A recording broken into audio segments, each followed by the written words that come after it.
The following announcement's been paid for by the Savvo and Stubby Show. Quiet on the set. Can we please have quiet on the set?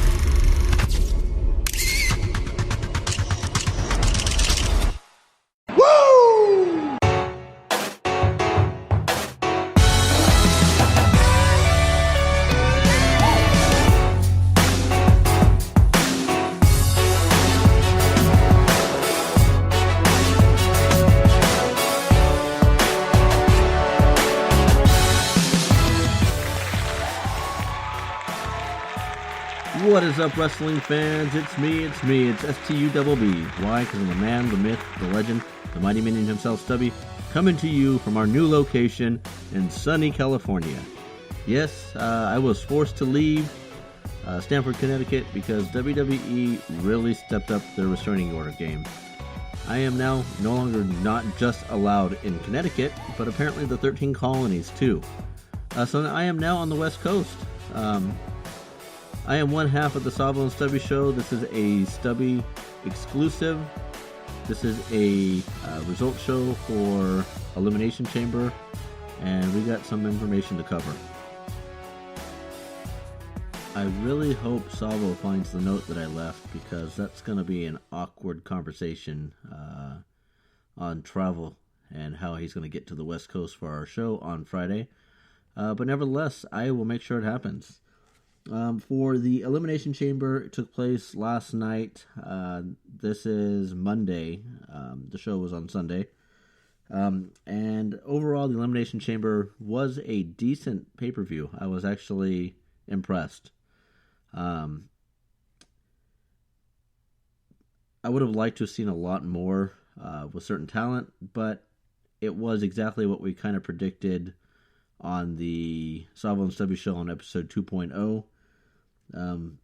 But without further ado, let's get into the first match, which was the pre-show. We had Mojo Rawley versus Kurt Hawkins, and with all the hype and all the push and all the vignettes they put for Kurt Hawkins, I was actually shocked to see Mojo Rawley win this match. I like his energy, and I kind of like the gimmick.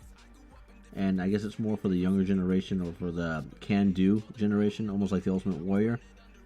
But he doesn't have that je ne sais quoi. That certain, I don't know, the it factor for me. But then again, neither is Kurt Hawkins. So it was what it was expected to be for a mid-card match, or in this case, a pre-show match. But I would have thought Kurt Hawkins would have got the win, simply because they pushed him so hard with the facts vignettes that he was doing. But I mean, it was a decent match. It was what you would expect for a pre-show. So yeah. Next we had the Becky Lynch versus Mickie James match. With Mickie James coming back to the WWE, I honestly thought her role would have been more of a step the women's division game up role, but it looks like they're going the veteran get wrestlers over route, like Big Show and John Cena occasionally. It was a decent match. Also, Mickie James looks like she still has it in the ring. Becky Lynch has always had it, but the match really wasn't anything spectacular. I think both Savvo and I picked Mickie James to win on the notion that she was back in the WWE, and it would be kind of pointless to have her lose in a match. But she's an established veteran, so they have that room to do that, and Mickie James can easily bounce back. Not to mention, because we're doing the show here on Monday, I won't be surprised if we see her on SmackDown Live tomorrow against Becky Lynch in a rubber match, and actually win that match, so they'll have it squared up. The third match on the card was the Apollo Crews and Kalisto versus Dolph Ziggler. On this match, I was never convinced that it was going to be a 2-on-1 type of deal. Realistically, Dolph can't beat two people. I mean, if you watch any of his matches, he's having a hard enough time beating one person. So to see Kalisto come out and Dolph throw him into the visual board and supposedly injuring him was to be expected. In the predictions for the episode 2.0, I had Apollo Crews winning this match, under the belief that this was never going to be a tag team match.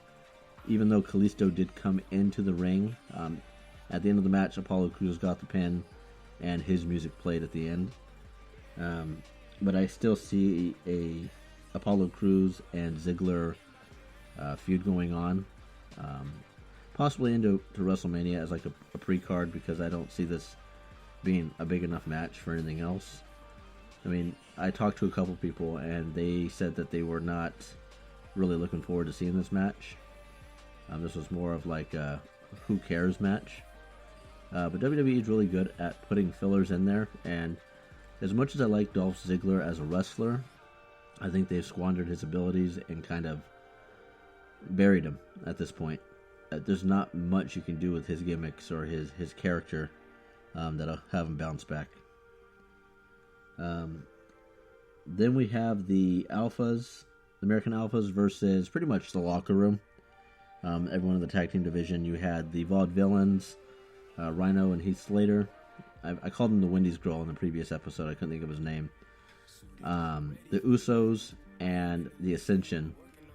And when I look at that card, none of those names jump off to me. It's funny to see how far down the ring, or the rung, the Usos have fallen from being champions with the bright colors, rocking the Cena colors, to being these little thugs now that really, I'm not convinced that they are tag team capable.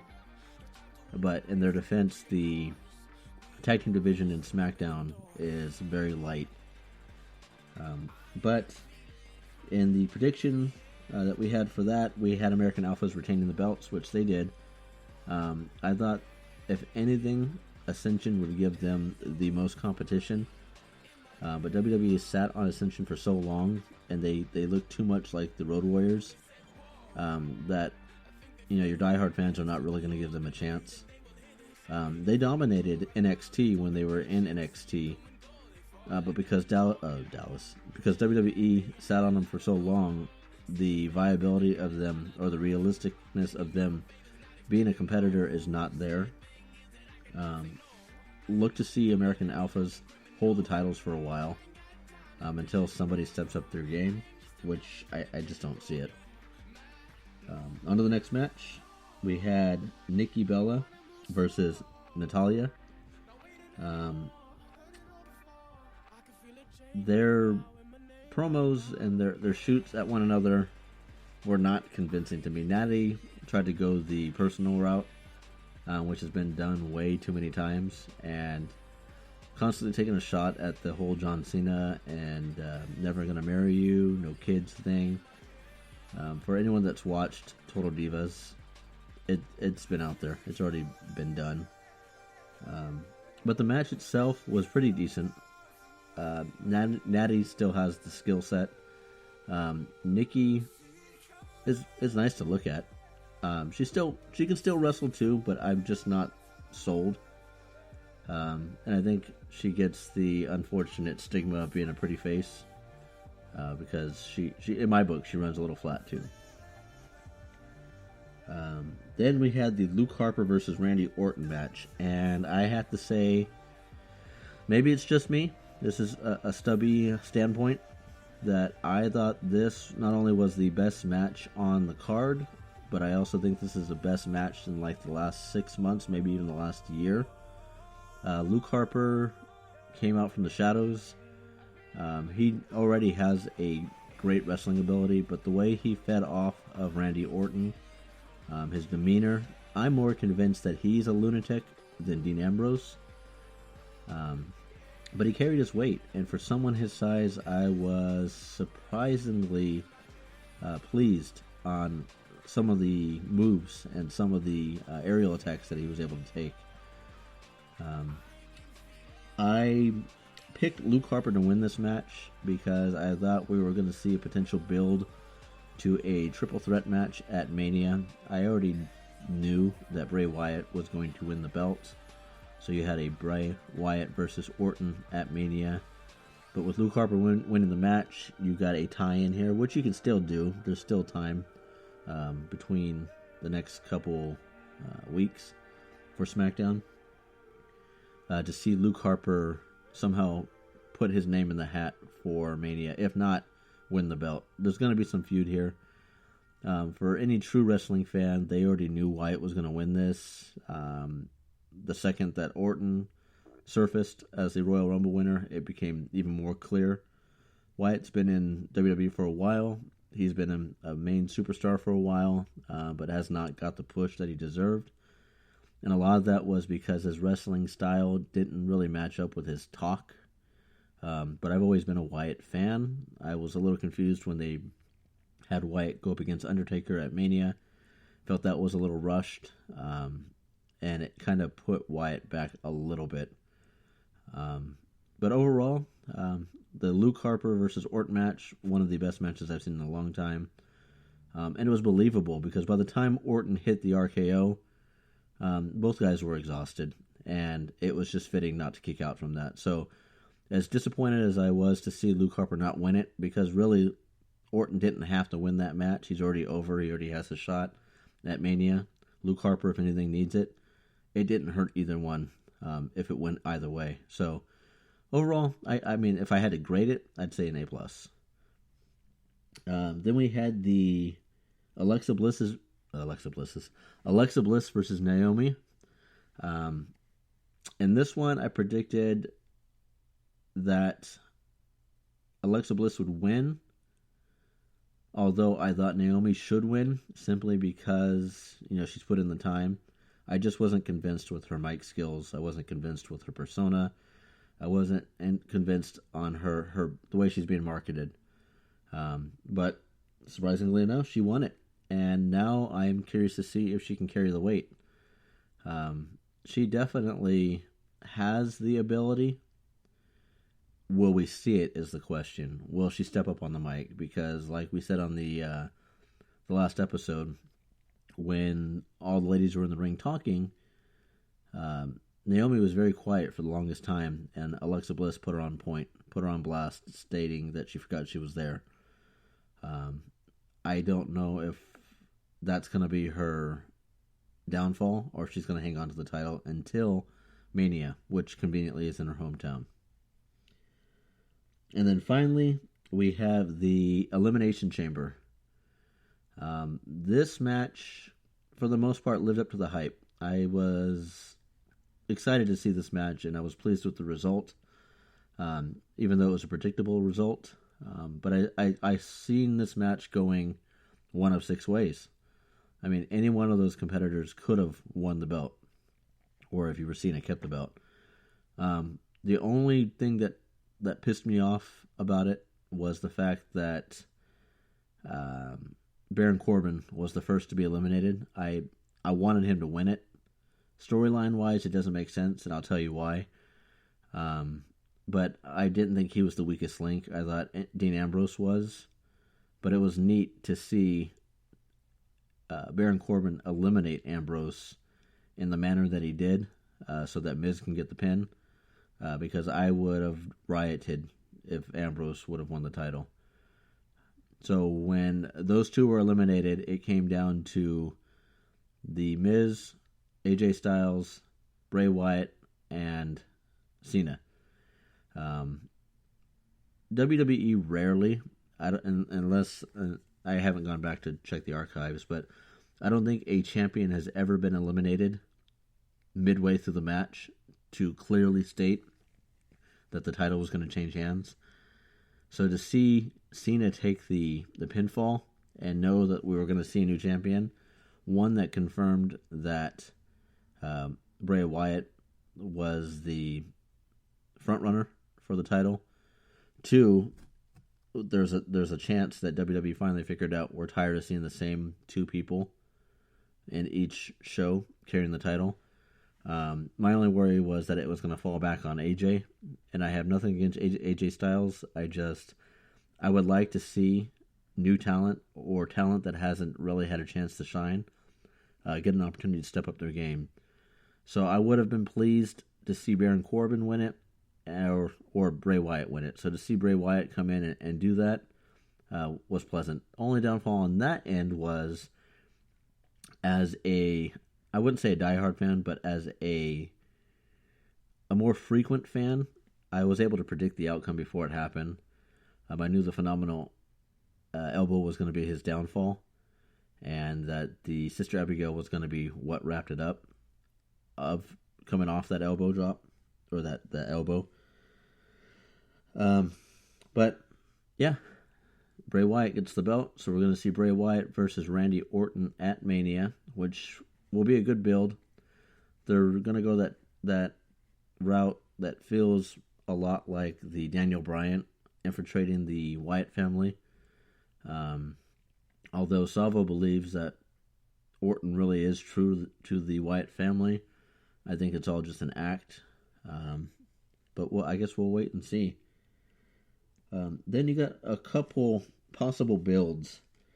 The way that the Elimination Chamber had played out, with Corbin getting extremely angry with Ambrose and beating him down and costing him the match.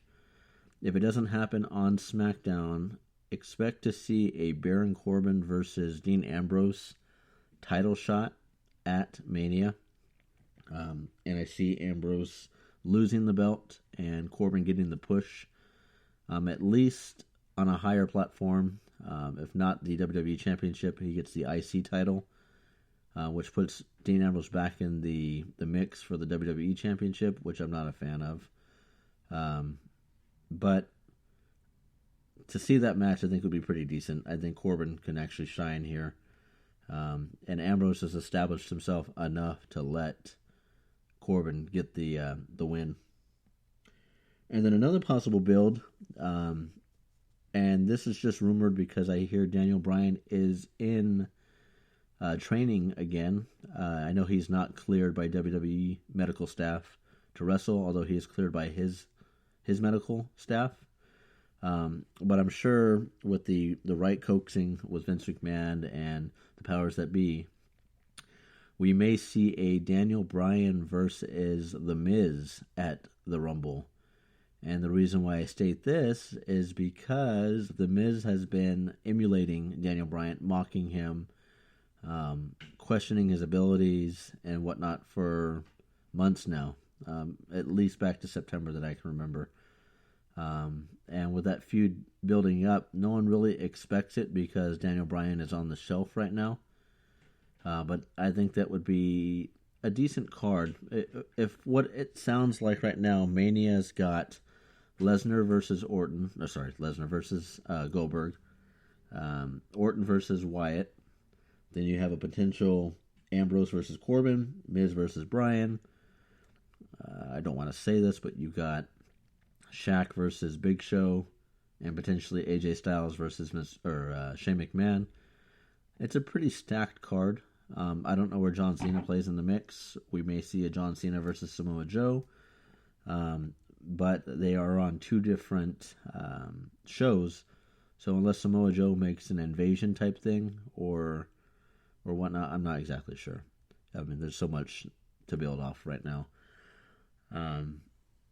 So yeah, that is my take on the Elimination Chamber. But I still want to talk about a couple other things. But before I get into my last segment, here is a word from our sponsor, the Ambrose Asylum. Do you feel lonely and depressed?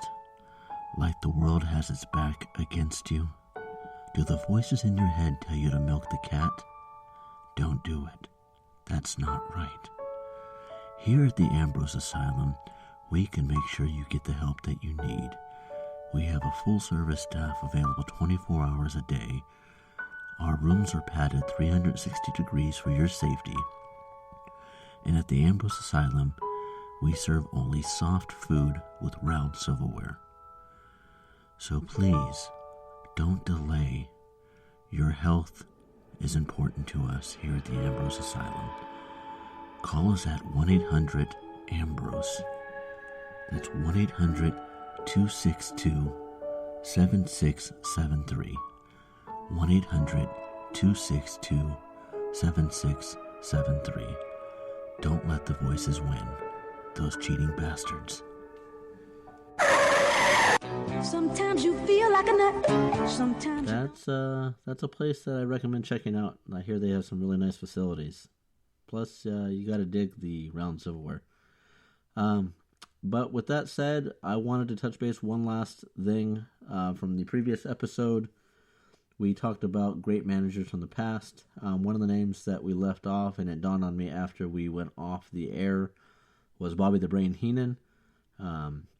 You couldn't talk about wrestling in the 80s without thinking of Bobby the Brain Heenan with some of his classic gimmicks and skits that he did for the show. Guy